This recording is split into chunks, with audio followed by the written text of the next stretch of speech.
Good morning, good morning, good morning. Welcome to Coffee and Conversation sponsored by Homework. And Homework is our live, work, share, where you can live where you work where you live, anywhere in the world.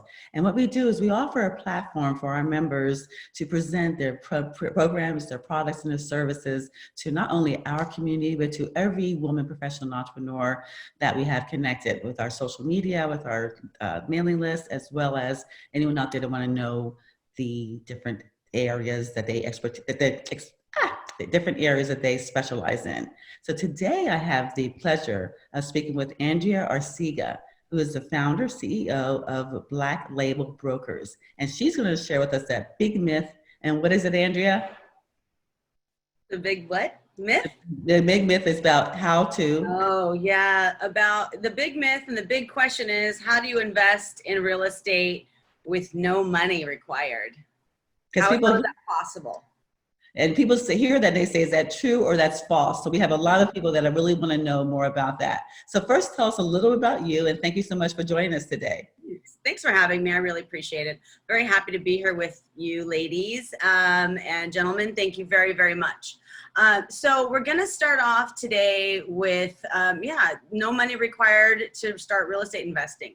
What happens, because I do train and because I do talk to a lot and mentor, I do talk to a lot of newer or want to be investors. And the first thing they ask me is, well, how much money do I need? And I hear a lot of comments like I'm saving for my first property so I can house hack, or I'm saving for my first down payment so I can start investing. And I really want to say stop right now and get a little bit more education, and because once you do, you're going to realize you don't need a dollar. I mean, not a dollar. I started investing at a time where I could barely afford my rent month by month. And I've never looked back. So that's what I'm here to share with you today. Thank you. Thank you. So you've been involved in real estate for how many years? Over 20 now. Yeah. Fantastic. Over 20. It's pretty much all I know. And all different aspects of real estate, all different asset classes. Share with some of the other different things that you've been involved in. Well, let me start by telling you that I want to start telling you a few things about myself. You have it in the slide, but we'll skip that then. So first of all, I'm a single mother of 4, and I always start with that because people who are getting into new careers, anytime money is involved in basically their livelihood, there's a lot of fear. And I think saying to somebody that I did this with 4 young children, actually got started when I had 3 young children. My daughter was about 1 year old at the time that I got into the real estate world. And let me tell you, I was a single mom. I've been a single mom pretty much with all 4 of my children.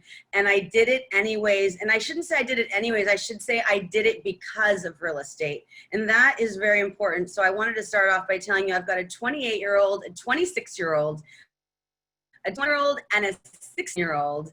And, I wouldn't be able to have been the mom that I was or have the wonderful children that I have if real estate hadn't been that vehicle for me. Guys, I haven't worked for anybody since I was 23. I'm 40. I'm going to be 46 this year. So half of my adult life worked for myself. I've never asked anybody for a restroom break or for a day off. And that is really, really important. And that's what real estate can do for you. And again, that's why I'm on this crusade to show everybody how I did it and that they can do it too. So yes, as Desiree mentioned, I've been in the business a little over 20 years. I actually started at New Horizons Computer Learning Center. Well, I started at the County of Orange because that's where my whole family worked.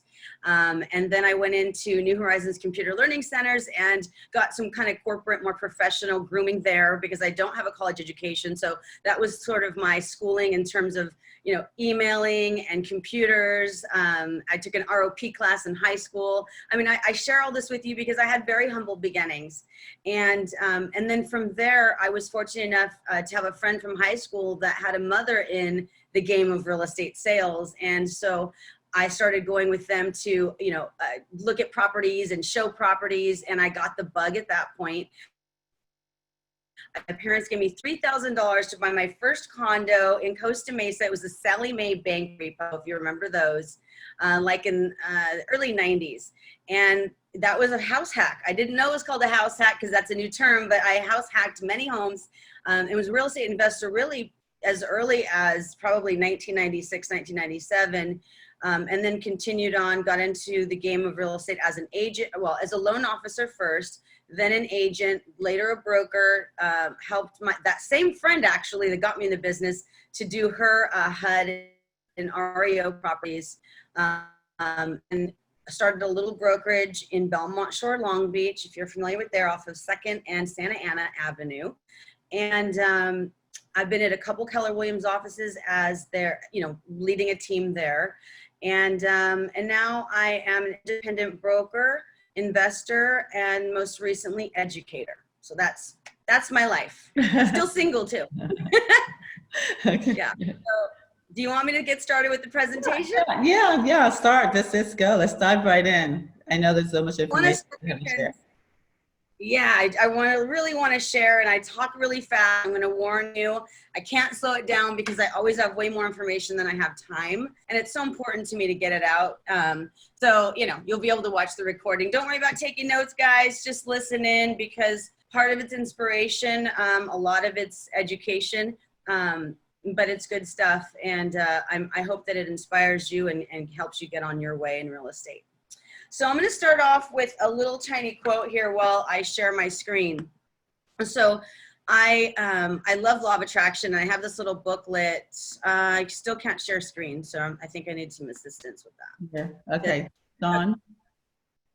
So while they're working on that, I'm going to share with you. I have this little, it's from The Secret. I know everyone laughs about that, but I love this little thing because every day it's a new little message to myself, and I'm going to share that with you while they work on the technical stuff. It's working. So whatever feelings you have within you you're attracting for tomorrow. Worries attract more worries, it attracts more joy. That's kind of a quick version of what it says for today. So remember that whatever you're feeling right now, take control of it because you're going to get more of it tomorrow. So, it's better off to feel inspired and joyful and have belief in whatever it is you're trying to accomplish, because tomorrow doors will start opening. If you continue in fear, you'll have more of it tomorrow. All right, so now I'll go ahead and share my screen. I always like to start with something inspirational because that always gets me through my day. And here we go. All right, guys, I'm getting better at this. It's only taking a few months. COVID has really helped us all get more technical, right? More tech savvy. All right. Silver lining. All right, guys. So I'm going to share with you a case study today. I'm going to go as fast as I can. Remind me, there's one other very quick one that's not on this slide that I'd like to share with you, especially those of you who are licensed agents, because there's a little bit of a hack that you can do as an agent to get started. That's really where my passion is, since I went from being an agent to an investor. And it was such a tough road because most brokerages, they don't discourage it. So I really want to share with you guys how that you can do it as an agent. You really have a leg up on most of us, on everyone else. So this first case study, you don't have to be an agent, and I'll tell you why. It's all of these things that you look on your left. It's a for sale by owner. It's, and you guys can all see my screen, right? We're good? Yeah, we're good. So it's a for sale by owner with troubled tenants. It's not even just a wrap. It's actually an AITD, which is so fancy, and I'll tell you what that is in a minute. It was a wholesale, and it was somewhat of a double escrow as well. So it's all of these components. And the best part of this case study is it was probably my second real estate investment venture. I was scared out of my mind. I had little to no guidance. I had no idea what I was doing, and I had no money. I mean, like, I couldn't even have put $100 into escrow probably at this time. So that's what's so important about this case study. And then it's got lots of fun stuff. So we already talked about who I am and what I've been doing with my life the last 20 years. So number one question people ask me on these case studies is, where'd you get the deal? Where'd you find the lead? I found it on Zillow. It was a for sale by owner on Zillow. They still exist. If you're seriously thinking about looking for deals, which is what you should be doing right now, whether you know what you're doing or not, because that's, once you have a deal in your hand, anything's possible. You should be combing the internet. Zillow, you should be combing for sale by owner. If you're looking at mobile homes, there's something called mobile home. village.com. There's all kinds of different for sale by owner sites. You could just literally look up for sale by owner California and you'll find all kinds of places to look. And you should be looking regularly. Guys, when you sit down with your wine and your Netflix, open your computer up for a second and look for deals. You should be looking for deals and talking about deals every day, all day, and manifesting them to yourself. And that's exactly how you'll find them. So the first one, so I found it on Zillow. And this is what I found out from my first phone conversation. So as real estate investors, the beautiful part about it is, sure, there's sharks out there, real estate investor sharks, guys who do the seconds and hold on to them until you have equity and then they attack. I mean, there's all kinds of things you can do as a real estate investor that's a little shystier or more aggressive. But guys, most of real estate investing is simply finding a problem and you knowing enough to find the solution and doing one of two things, either referring that person or, you know, that owner to the right path for them, or you providing the right path for them, which become in, and that's when obviously you prosper. So a lot of the time you're just referring out and making a new friend and knowing that you did something good for somebody that day. And many times you are making, you know, 10, 20, 30, 40, 50, 60, 70, 80, 90, $100,000 because you were kind to this person and help them connect the dots, put the pieces of the puzzle together. So really that's all that real estate investing is at the end of the day. And, you know, obviously that depends on the type of real estate investing. If you're buying apartment buildings or developing and whatnot, you know, that's a little bit different. But in any case, a lot of people I talk to not only want to be successful in real estate investing, they do want to feel like they're making a difference. And there's so many ways that you can do that in investing. So this gentleman spoke only Spanish. And if you know me, you know that if you know Spanish, you know I don't speak it very well. If you don't know Spanish, you probably think I speak it really well. But I don't speak it excellent. And I did struggle a bit, but I kept going with this guy. So he was living in Texas at the time. He had left his family home in Chino, California, and rented it out. He was, I didn't figure this out immediately, but he obviously was having some money issues. He wasn't keeping up with the property in terms of maintenance. He had really disgruntled tenants. At this point, there was a slab leak in the home and it was spreading throughout the property. I'm talking buckling on the walls and damp floors. It was a bad situation, and that's why they were so angry. And at that point, they had stopped making their rent payments to him. And that's why he threw it in desperation on, you know, online on Zillow. So when I spoke to him, you know, I was getting all the information. You should always have a lead sheet in front of you when you're talking to them and just start filling in everything you can get from just conversationally. You're not reading off the lead sheet because that makes them not trust you, but you're certainly talking, letting them explain themselves, and you're making notes, right?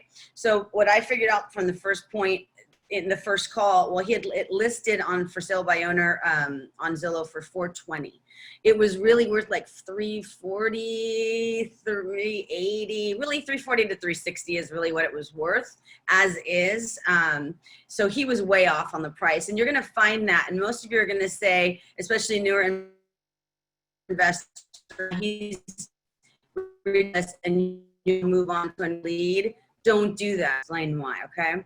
So he didn't want to come back to Cali. He was trying to do everything over the phone from Texas. And again, he wasn't even on it at this point, okay? Those were his motivations from what I could tell. Here was the resolve that I determined.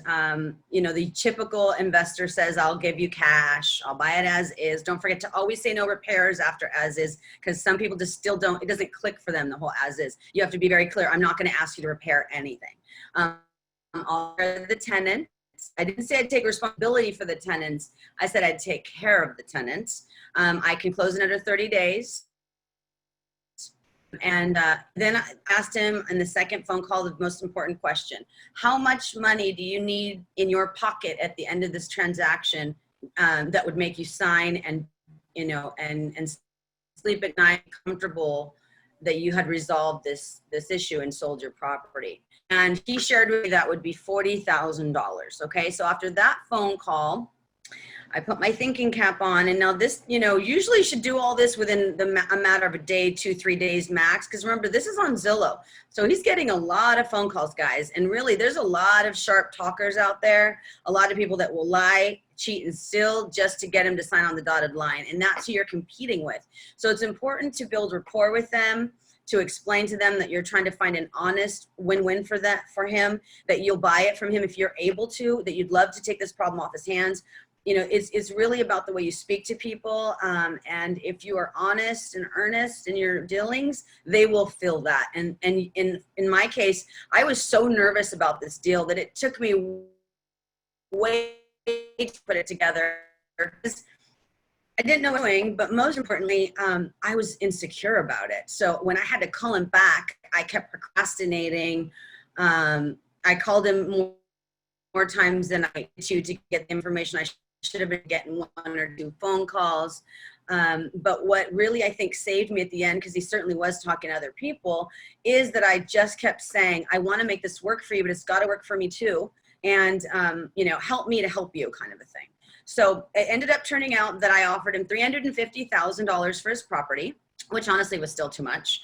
But remember, there's 2 things. There's price and there's terms. So you got to be able to get one or the other, right? So I thought, well, I'll give him a little bit closer to his price. Really what he wanted was that $40,000. So I was able to get him his $40,000 under these, with these terms. So the purchase price was $350,000. I'll explain the breakdown on that in a minute.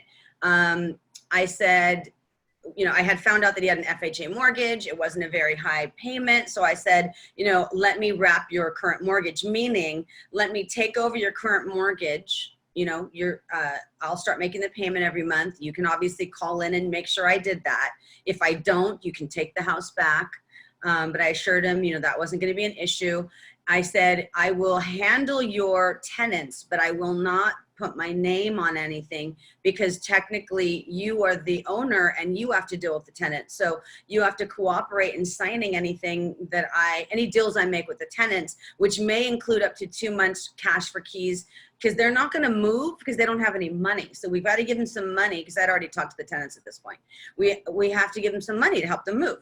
So that's what we ended up doing. And I also added 2 clauses that are very important. This is the kind of thing that you want to remember. These are the little gold nuggets.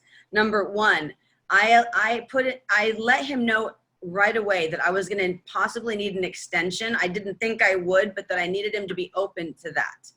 The second thing is I wanted, which is agents, listen up on this one too. So anytime I buy a property, I use this sentence that my mentor taught me. Instead of putting or assignee on the name at the top of any contract, which really deters people because they feel like you're going to wholesale it, because there's so many little hacker wholesalers out there, newbies that are just messing things up because they don't know what they're doing, and they always put or assignee. So now agents have gotten savvy and they won't accept a contract like that. So what I do instead is, whether it's just directly with the owner or as an agent on a car contract, I always put, and if you're not in, not local, then it's your local contract, boilerplate contract. I put entity may change in escrow. Something to that effect. Very simple. Most of the time people don't catch it or know what it really is, and it just doesn't freak them out because it doesn't affect page 1 with the buyer's name. So it's just entity may change in escrow. And the way I explain that is, I have many entities, which is true, I do, and I don't know which entity I might use by the time I close, or I may create an entity in a partnership before I close, before we close, which you can do very quickly. So I always leave that open, and I really get very little pushback on that. All right, so those were my terms. And I kind of went over the steps, but if you want to screenshot this, basically you find the motivated seller, you contact them, you analyze it on your own, right? You got to comp it immediately, figure out what you're dealing with. Maybe drive by the house. If you can get in the house, great. That's the time to set it up. I personally had to drive all the way to Chino. I think I was living in Irvine at the time. I had 2 of my kids in the back of the car. There was traffic. They were hungry. We had to sit in the living room and wait for one of many, many people who lived there to get home from work. It can be a little funky sometimes, but again, I felt good about it because I built rapport with the tenants from that conversation, from that time sitting in their living room for an hour or 2. Bringing my children, I actually had to bring them, but that helped as well because it showed that I was a real person, a mom with kids.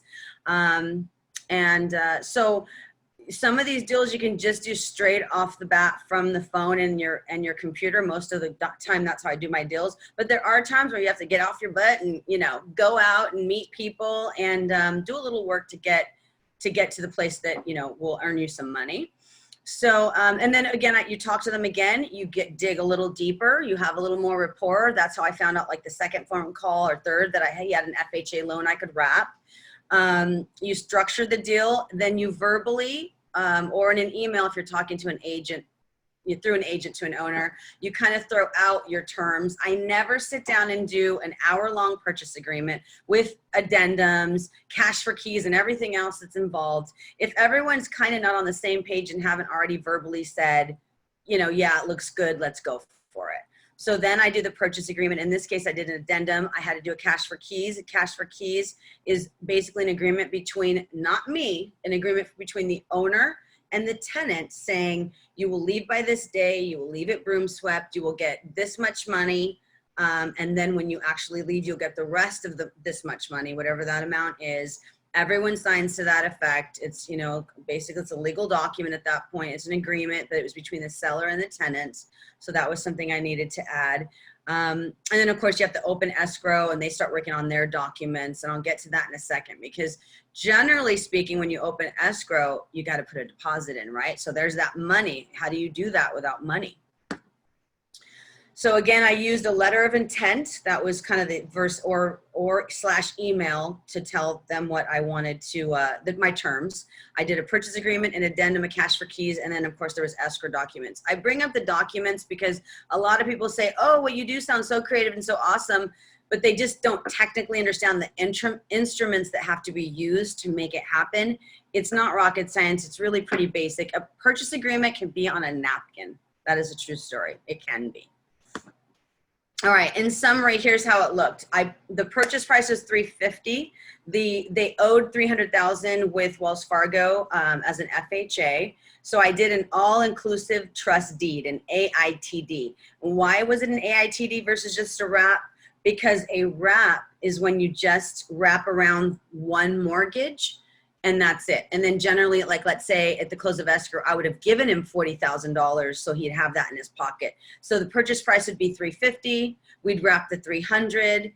Then I'd still owe him $50,000, right? So in some cases, people will then put in the $50,000 into escrow to pay for the closing costs and to make sure the escrow had the $40,000 to release to the owner. But I actually negotiated with the owner that he wouldn't get that $40,000 until the next time it sold. So basically, I would fix the property, or you know, whoever was going to do that would fix the property, and then when that transaction happened, that Wells Fargo was paid off, he would also be paid off. Meaning that I created a second to the owner for $40,000, which yes, he had to wait a little while, up to 6 months, according to the agreement. But he also knew that no one could do anything with that property in terms of changing title if he hadn't signed off on his second and been paid his $40,000. So you always want to make sure that you're not taking care of just yourself. You also want to take care of them, and you want to show them how you're taking care of them. Okay, that's really important. So that's what made it an AITD, is that we wrapped and added, and basically it ended up being 2 mortgages involved when we closed escrow. Now, does this sound very complicated? It sure does, but guess what? I did this, I didn't know what I was doing. You know who did all the paperwork? The escrow company. That's their job. So your job is just to find a good title that knows how to deal with investors, and a good escrow company that knows all the creative different vehicles and instruments that investors use. And that's what I did, is I went to a mentor, you know, in this case, let's say you have my number now, I put it in the chat, you can come to me and say, hey, I have this cool deal, can you help me analyze it, and what escrow company should I open it with? And I'll give you a couple different ones that I've used. Anyway, so don't be afraid, because there are other people on your team that know more than you do in different areas, and that's the way it's supposed to be. So I ended up making $15,000. So here's what I did. I was too afraid to take that property down. Taking the property down, that means, you know, whatever I was going to do with it, either fix it to rent it out or fix it to sell it as a fix and flip.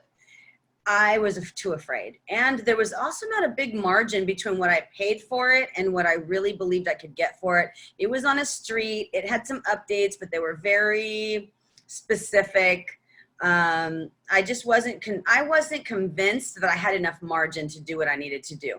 And remember, when you're a new investor, you don't have the money to fix and flip. So you generally have to find somebody to partner with on it that has like the down payment. You have to find a hard money lender, which is totally easy to do, but they're expensive. So that takes out of your profit. You have to also pay for the repairs, which you can get in your hard money loan. But again, that takes from the profit. Then you have closing costs at the end. And maybe sometimes if you're not an agent, you'll have to pay commission to agents. So all of those, and there's holding costs, meaning you've got to pay the hard money mortgage. And in this case, I would have had to, I wrapped it so I wouldn't have had the hard money cost, but I would have still had the monthly mortgage payment that I had promised to make him every month. And when I added those numbers up and had lack of confidence, I figured I'd rather let somebody else take it down, and I'd rather just sell the contract that I had worked so hard to get with this owner. So that's just what I did. I found a contractor to buy it because his repair costs were going to be much lower, and because this contract was so attractive because he didn't have to get hard money, because we were wrapping the first that was already in place with the owner. So he gave me $15,000 for the work I had done to that point.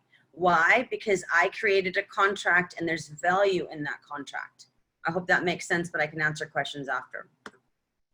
So that's basically it. I do want to say one more thing, and I don't have it as a slide, but I get this question a lot, so I think I may add the slide.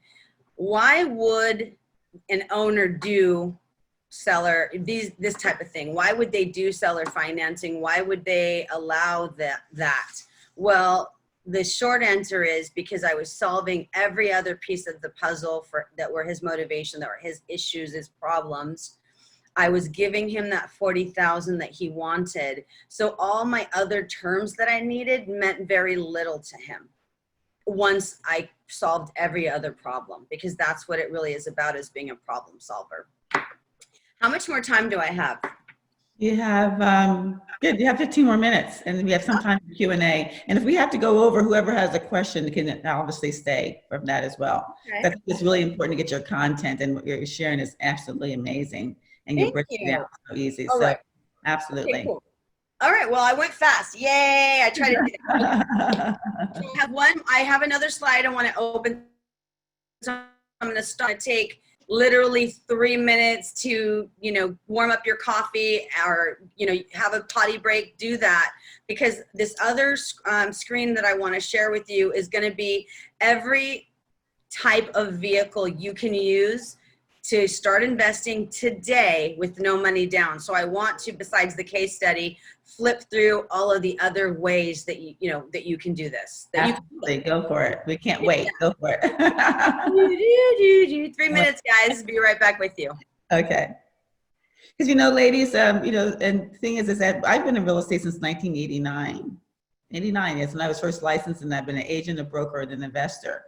And you hear about different things, you've done different things. I have bought no money down, I have done AITDs and so forth, but it never hurts to remind yourself of what's available, because we forget that these things are possible, these things are available to us. And again, especially now, I don't want to say because of the pandemic, but there are people that are making some moves. They're either moving out of the areas, they're downsizing, or they're upsizing.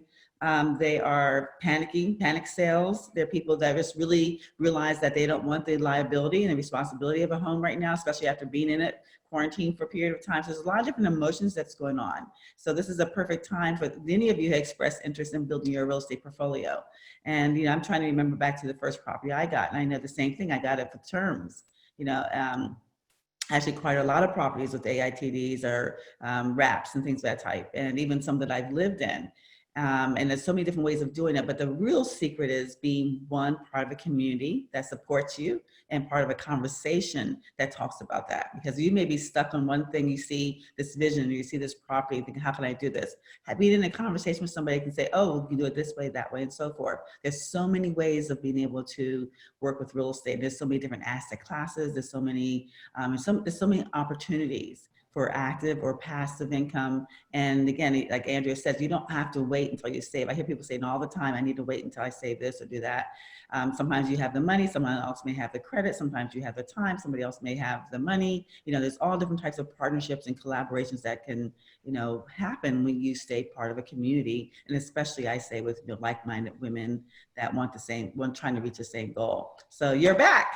I'm back. That was your commercial break. I'm telling you, I'm getting pretty fast at this stuff now. Okay. All right, ladies, I'm going to share a couple of screens with you really quick and we'll wrap this up. This is really helpful because it's nice to hear a case study, but if you've been in real estate, well, any business, there's no two deals that are the same.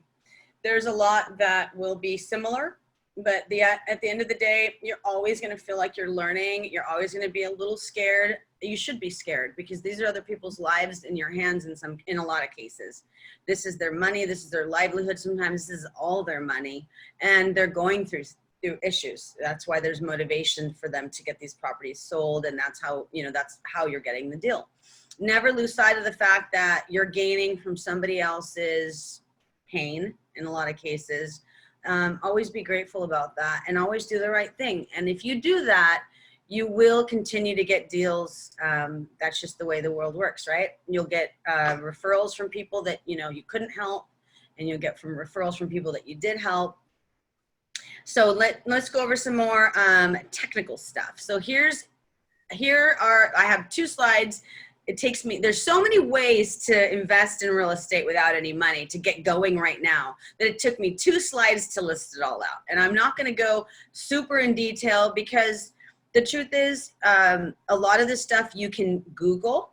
There is a group called Bigger Pockets. You go to biggerpockets.com. They've gotten bigger and bigger over the years. And if you become a pro member there, there's pretty much everything is covered. You can also YouTube, like the first one here, Owner Carryback, and find people describing it and how it works and what they've done, how they've used it.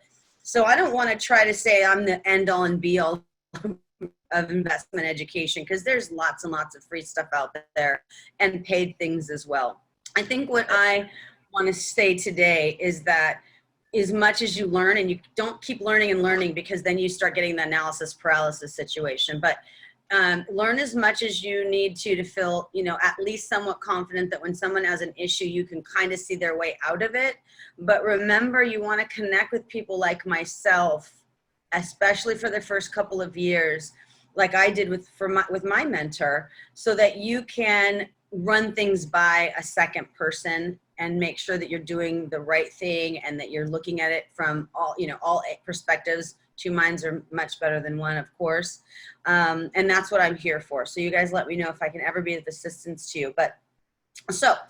Angela, before you get started, I do want to point, Andrea, we do want to point out something that it is something, especially if you're starting, because I hear so many stories about women that have lost so much money, or people that have lost so much money, and it's not really necessary. That means either you didn't have enough brains working on the transaction. So I also want to bring out to the point that you do education, you do have programs, you do have internships. So anyone that's interested in that, now is the perfect time to put it in their chat, you know, that I'm interested in learning more, Andrea. I want to know more, Andrea. Contact me, Andrea, whatever the case may be. Because here's a person that's done it, that's doing it, and she actually lets you shadow. You know, she has programs which let you shadow her transactions, which is, again, you know, you never know enough. Real estate is just, you can sit all day with the books, but it's not, experience is the best teacher, because every property, every transaction is going to be different, and you learn something different in that. And only time, you know, and experience will be able to give you the education that you can get to make sure that you miss some of those mishaps. So sorry, just want to make sure they knew to put it in the chat. If you're interested in learning more from Andrea, put it in the chat, ladies. Thank you so much. So I'll, you know what, before I continue, I'll go very quickly. So like Desiree mentioned, you can take a flip down with me, either one of my flips. You can take a flip down with me on a flip that you found. So we can basically be partners, or you can be a student on one of my flips. You can actually invest if you qualify on one of my flips, and then get basically be on my crew. We call it the crew, our crew, and be on site with us, and also get a weekly, it's called the Flipper training, where we just go over in depth everything from finding deals to hiring contractors, what that looks like, how to create an electrical map, which sounds super technical, and it is, but these are things that you want to know if you really truly want to take down a flip and be a flipper. Actually, I think some of my students are on right now, so feel free to share with others kind of what you're learning or your experience, how you feel about that training. It's very in-depth, so that's pretty cool. I'd never had anybody help me to that degree, and I made a lot of mistakes at the beginning, and that's why I created that class. I also just started one that's going to be available in August, so it's really coming soon. It's called the 90-Day Investor. That's going to kick your butt. That basically requires 90 days of being super, super involved, and it's not a challenge, but you definitely have to play full out or you'll be asked to leave. And I know that sounds cruel, but guess what? That's what it takes, that kind of accountability as adults to become a student, to humble down, to do what you need to do. If you're serious about becoming a real estate investor and want to take down your very first deal in 90 days, then you're going to sign up for the 90-Day Investor. So let me know if you have any interest in that. And then of course, I'm free. So if you want a 15-minute call with me just to pick my brain and just to have me help you kind of figure out your path, I'm always happy to do that. I'm also just a text or an email away if you need any assistance. So I'm not, paid to play for everything. I want to be there and assist you. But if you need really strong guidance and it's going to take a lot of my time, then of course, we'll talk about that. All right, so moving on. So this is seller assisted financing we're going to talk about. And this is one of the best ways to get started in real estate investing. Before I even tell you about all of the different ways that a seller can assist you to buy their property and that will in essence allow you to be able to buy it with no money, I want to tell you the reasons why they would do it. Because if you're anything like me, the first thing I'll be thinking, I won't even be listening to the person giving me all these different ways. I'll be thinking, no one's going to do that. Why would they do that? Especially as an agent, my first thought, because I've been brainwashed to sell everything for top dollar. So my first thought is always, but if I stuck a sign on the yard, I could get them a lot more. If I stuck a sign on the yard and got the listing, they would net a lot more. And so here are the reasons why a seller might consider seller financing. And I'm going to tell you what, guys, it's my specialty. The property I live in right now is seller financed. I love seller financing, and people do it all the time. I always ask for it, and you'd be surprised. You know what they say, if you don't ask, the answer is always no. So I always ask, would you consider seller financing? And I'll go into a little bit about it or a few reasons why. And I get yeses so often it's shocking. All right, so here we go. So it's less cost for a seller and more money, and less money out of pocket to seller finance. There's no commissions involved, right? There's no sign on the yard. The neighbors don't have to know. There's no strangers in your house. Guys, we're in COVID right now. So the real estate agencies and real estate investments, the worlds have changed, especially for owner occupieds, guys. People don't want other people in their homes. So if you bought it cash quickly, you're going to, definitely that is of value to people now, especially elderly and children, right? They get a higher return on investment, again, because there's no commissions involved. There's no bank qualifying. So that's really helpful as well. This is why I would want to do it. Number one is usually because there's no bank involved. But I would say the number one reason that the sellers accept seller financing are twofold. One is they get their price or closer to their price than any other investor will give them, because the cash investors that come in are pretty low ballers. I can go higher because I have some other game plan in mind, or I'm not going to have to pay points and big closing costs and hard money mortgage payments to that, and add that to, and take away from my margin, because the seller's basically becoming my bank. And so that's really, really helpful to me. So it allows me to pay them more. So that's probably the top reason. Another reason is if this isn't their home that they live in, right? Let's say this is one of many of they've got 3 or 4 different, rental properties, and they just want to start liquidating them, or they're having issues with their tenants. And if I offered seller financing to them, there's major tax benefits for them. They're not going to be taxed. The taxation is different. They're not going to be taxed instantly for whatever profit that it shows on paper that they made. It can be pushed out over the time period that you're making payments. So I don't want to get super into tax stuff because that's not my place, and it's, there's liabilities there. But I will tell you that a lot of sellers will do it. Also, elderly will do it because they don't want a lump sum of money that they know that all of their, sharky family members are going to fight for when they pass. They would prefer to leave their family members with monthly payments coming from the various properties that they sell or finance. Does that make sense? Light bulbs are going up, I think, in your head, because see, that's a really important one too. Anyways, okay, so let me go over the different instruments and the different ways you can do it. So number 1 is an owner carryback. So just as it reads, an owner carries a note for some portion of the loan. Then we went over wraps, right? And that could either be just their current mortgage, or you can actually add another mortgage to it, and that would be an AITD, all-inclusive trust deed. And that's when you wrap a first and a second. I've seen people wrap first, second, thirds. I think I've seen people wrap fourths. That's when you're just wrapping all of anything that's encumbering the property, and you're taking all of it over. Seller financing could be 1% to 100%. So obviously, if you're doing 100% seller financing, the seller must own it free and clear. Otherwise, you'd have to wrap it, right? Or you'd have to get another loan for some portion of it.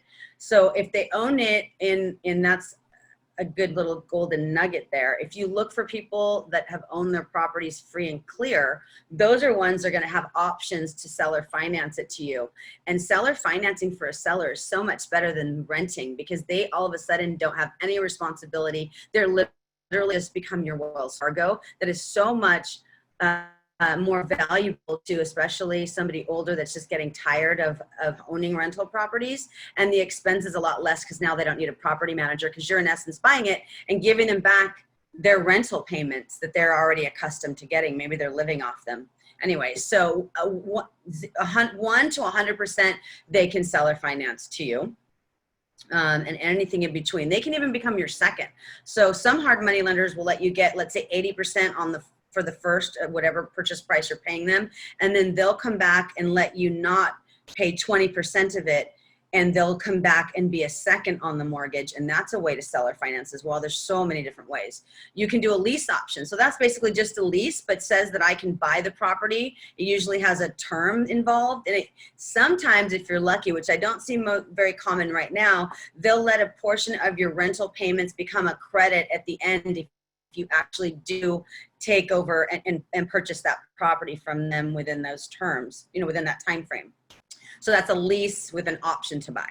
There's subject to, which is the buyer takes over payments, basically. And you're going to see that more with distressed situations where maybe they're behind on their mortgage. So similar to a wrap, you just take it over as is right then and there. Assuming a loan, it has to be a loan that's assumable, which most of them are not. I haven't seen an FHA that's assumable, but I heard maybe some of the older ones might be. And then USDA are sometimes assumable if they have a private loan on the property, which, guys, these things don't sound like they're common, but you'd be surprised. And that private party allows them to basically have it as be assumable. Then you can assume the loan. And it's just like if you assumed a car loan, you're going to have to qualify. You're going to have to go through all that process, and you will end up owning the property, outright. You're not going to have any connection with that seller if you assume their loan.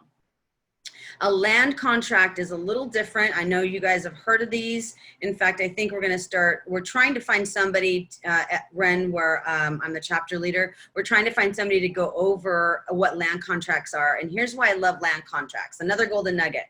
I love land contracts because no one does them. Very few people are doing them. Very few people understand them, have ever heard of them. So this isn't going to be a situation where every new, little wholesaler guy is also trying to do land contracts. So you're not going to have as much competition. So if you want to find a way to get into real estate right now, and you want it to be a way that's not as competitive, land contracts is where it's at. So that basically means that you are, it's basically like a seller finance, but the seller keeps legal ownership of the property. So that's a good one to look up.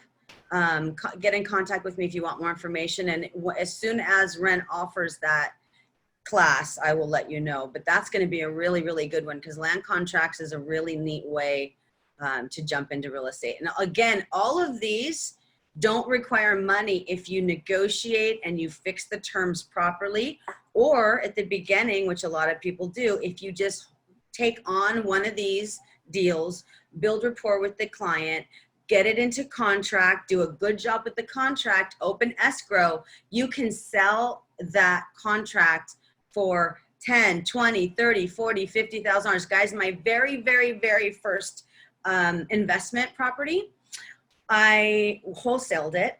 I ended up wholesaling it, not unbeknownst to me at the time, to Turek from the Flipper Flop show. The Al Musa, I think his last name is. They got a divorce now, whatever. But it used to be the husband and wife that do a lot of flips in Orange County. So my first was in Santa Ana on Camden Street. I'll never forget. It was my very first investment that I ever did. I mean, I did a lot of house hacks, but this is the one where I really said I could put investor on my business card at that point. And that's because I ran into people. I put them into a contract. I, again, was panicking. There was plenty of money to flip it and make a lot of money, but I didn't have a contractor. I didn't know what I was doing. I didn't have an Andrea that would actually partner with me. I didn't have an Andrea that would let me, go to a class where from start to finish, I could do a flip with her. So I at least knew what I was doing when I found my own. I didn't have those options, which is why I've created those.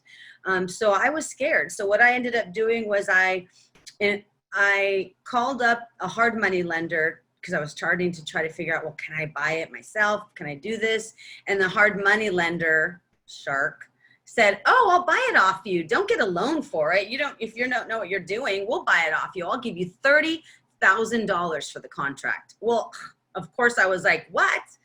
So I knew that it wasn't quite enough money, but they were the only people I knew. I didn't have a buyer's list. I didn't have anybody else to ask because, again, I was new. So I went ahead and went for it. So I made $30,000. They ended up wholesaling it to the Turek, whatever his name is, guy. And the reason I know this is because he showed up at the property, and my seller, who had trust in me and faith in me and had done the contract with me, said, freaked out because she knows the show and she loves the guy. And so she called me up and was like, oh my God, how do you know this guy? And la da da da da. And I was like, duh. It was a very awkward conversation. But the interesting thing is, years later, I was like watching a rerun of it in a Vegas hotel room, and there was my property. And that's when I realized how screwed I had gotten, because they go over the numbers that Turek paid for the property, what he spent in fixing it, and how much he got for it. So when I took the number I had it in contract for and the number he sold it for, and saw how many hundreds of thousands of dollars of margin there was there, I realized that I really wish I had had a mentor at that time to guide me, because I left a lot of money on the table. So that's how important mentors can be. But I was still grateful. I had my first investment and I made $30,000, and that was pretty amazing and gave me a lot of confidence to keep moving on, and I've never looked back. So those are some of the ways through seller financing. Here are a couple more ways that you can invest with no money required. And they're called early exit strategies. Again, guys, there's all these new terms because investing has gotten so popular now. We never called it that back in the day. I have always looked at ways to get into properties. Before it was because I wanted to take them down. As I got more and more into investing, I realized my early exit strategies are because I much prefer to be the guy to build the rapport, because that's what I'm good at. Find the deal, build the rapport, put it into contract, and hand it off and then go to New York. Well, not now, but that's what I would do literally, or go to Vegas, or, you know, take a little vacay because my work was done. That's okay. That doesn't mean I'm scared or lazy. That means that I found what I'm good at, and that's what I'm utilizing as my investment strategy. So I call myself an early exit strategist because that's what I always try to do. One way to do that is through wholetailing. Wholetailing is similar to wholesaling, except, and this is that golden nugget for you agents out there, wholetailing is when you get a property off market, you do nothing to it or very little. Maybe you do lipstick on a pig, right? Maybe you clean the carpets, fix the broken window so it's financeable. Perhaps you do a fresh coat of paint, you know, maybe you do nothing. I actually did one recently. It was $1 million home in Newport Beach. I literally picked up the mail, met an appraiser there, and other than that, I never showed up at the property. I didn't even sweep the darn property, and I, you know, hacked it. I wholetailed it. So you can buy it off market and throw it on the market. And if you're an agent or broker, that's really easy to do, and it doesn't cost you anything. And if there's enough margin between, because it's pretty much move-in ready, and you know you got it at a pretty darn good deal, and if you threw it on the market, you know, you could make some money. Why do the whole flip process if you can make a big chunk of money and run, right? I mean, especially in this market where we don't know from one month to the next with the pandemic, and there's always something going on in the world that makes it volatile, our market. It's been going on forever. So if you can get out fast and early, and even if it's not the exact amount of money you'd make if you did the longer strategy, take your money and run. That's my advice to you. Another thing you can do is what we talked about, which is wholesaling or assigning. And I really kind of already went into depth about that. That's because, again, I realized that my strengths are in finding the deals and putting them into contract. It doesn't mean I don't love flipping. I certainly know how to do it. And I do love the design aspect of it. So I will definitely always flip. But I should be getting more deals than I want to do flips, is the point. And if I have newer investors like yourself that would want to flip, I could sell the contract to you. I could partner with you on it, or I could simply find somebody else to buy it that wants to buy and hold it, for example. Let's say there's not enough margin there. So there's lots of reasons why I would take a contract, and it would be a better deal for somebody else to take down, but there would be money in it for me. So none of these require money in, and I'll explain why. The only reason you need money is to open escrow. You do need some kind of money that exchanges between you and escrow in order to solidify the deal, and for escrow generally to start working on the paperwork. Well, I usually ask and delay a little bit at the beginning. And if I know that I don't have money and I know I'm going to have a partner on this deal, either I'm going to wholesale it or find a partner to do the deal, I get the partner to put the money into escrow. So if it's a partner, that proves to me that the partner is ready to go and putting their money where their mouth is, and they're putting the deposit in on our behalf. That's one way. Or another way is, if I know I'm going to wholesale it, then from the very beginning that I'm working with getting this deal into contract, I'm looking for somebody to buy it. I'm starting to put the word out to anybody and everybody. Every Facebook group I'm in, which you should be in lots of Facebook groups. If you're not, shame on you. Get on every Instagram and Facebook group that has anything to do with real estate or not, just, you know, anything to do with affluent people or real estate or investing. So you can just flash deals out that are coming your way and hopefully have it sold by the time you open escrow. That the way that they solidify the deal between you and that end buyer is that they put the deposit into escrow. It's always non-refundable, right? If they back out, you have your deposit in escrow and you can sell it to somebody else, find a partner, or if you have the money, you can take it down yourself. I know I'm talking fast, so I hope that makes sense. Does anybody have any questions? Yay!